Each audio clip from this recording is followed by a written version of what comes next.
Winnie the Pooh's sticky situation, stuck at Rabbit's house. One bright morning in the Hundred Acre Wood, Edward Bear, known to his friends as Winnie the Pooh, or just Pooh, was out for a stroll. He was in high spirits, humming a little tune he'd made up during his morning stoutness exercises.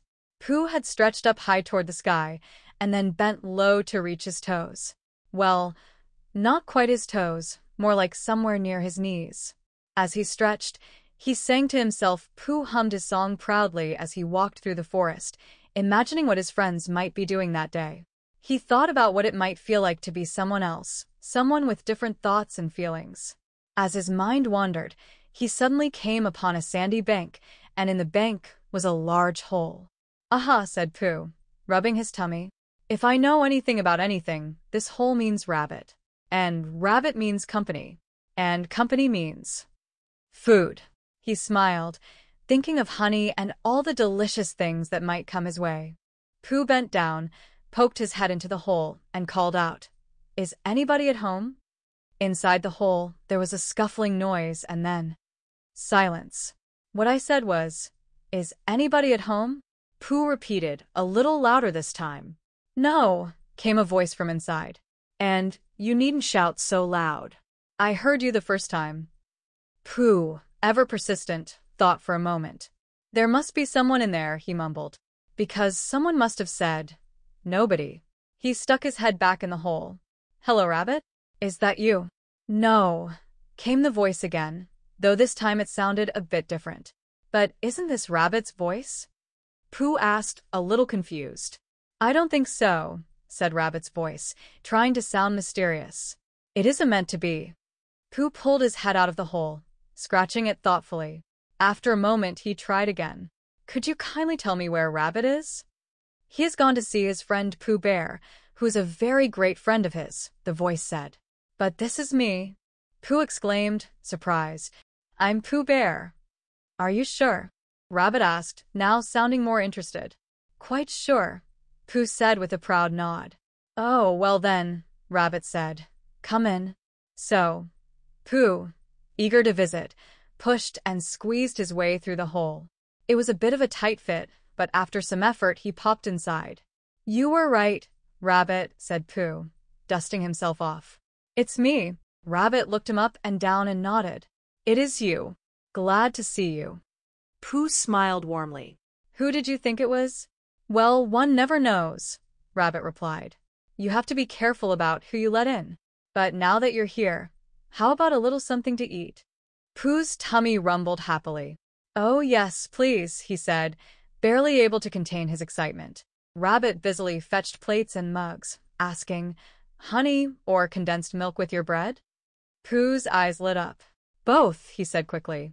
Then, realizing he might sound greedy, he added, "But don't worry about the bread." Rabbit, feeling rather hospitable, served Pooh until his belly was full. Pooh ate and ate until he could eat no more. After a long silence filled only with the sounds of munching, Pooh stood up, stretched, and said in a very sticky voice, "I must be going on now." "Thank you, Rabbit." Rabbit, not wanting to be rude, said, "Must you?"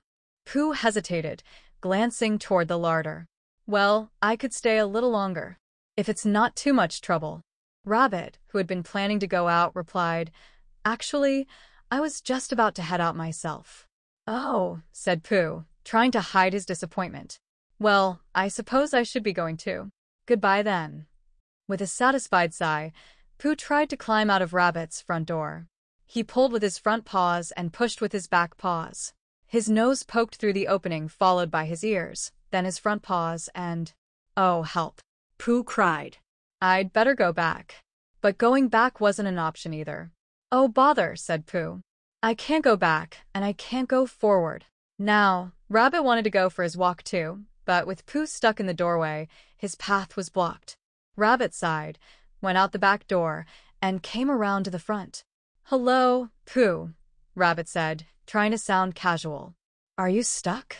No, Pooh said, trying to act like everything was fine. "Just resting, thinking, humming to myself." Rabbit chuckled. "Here, give me a paw." He pulled and pulled, but Pooh didn't budge. "Ow," cried Pooh. You're hurting me. Well, said Rabbit, the fact is, you're stuck. Pooh huffed. It's not my fault. You don't have big enough front doors. Rabbit shook his head. It all comes from eating too much.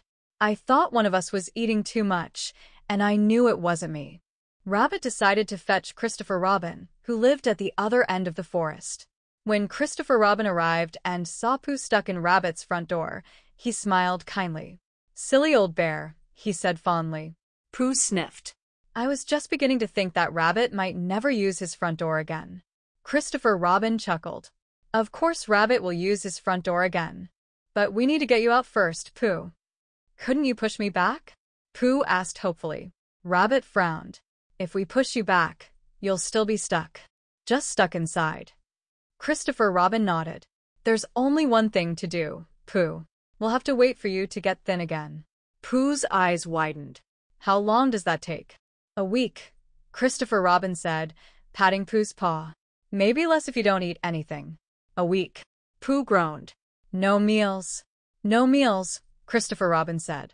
But we'll keep you company. Rabbit, always practical, added, and I hope you don't mind, Pooh, but I'll be using your back legs as a towel rack. They're not doing much else. So, for a week, Christopher Robin read stories to Pooh to keep him entertained, while Rabbit hung towels on Pooh's back legs. Pooh could feel himself getting slimmer and slimmer, though he sighed deeply every time his tummy rumbled for honey. Finally, after a long week, Christopher Robin declared, "It's time." Rabbit and Christopher Robin pulled and pulled, and all of Rabbit's friends and relations joined in. Pooh groaned. Ow. Then suddenly, there was a loud pop, like the sound of a cork coming out of a bottle. Pooh tumbled out of the hole, and everyone fell over in a heap. Winnie the Pooh was free. With a smile and a nod of thanks, Pooh dusted himself off and continued his walk through the forest, humming his little tune once more. As Pooh walked away, Christopher Robin watched him fondly and said, "Silly old bear."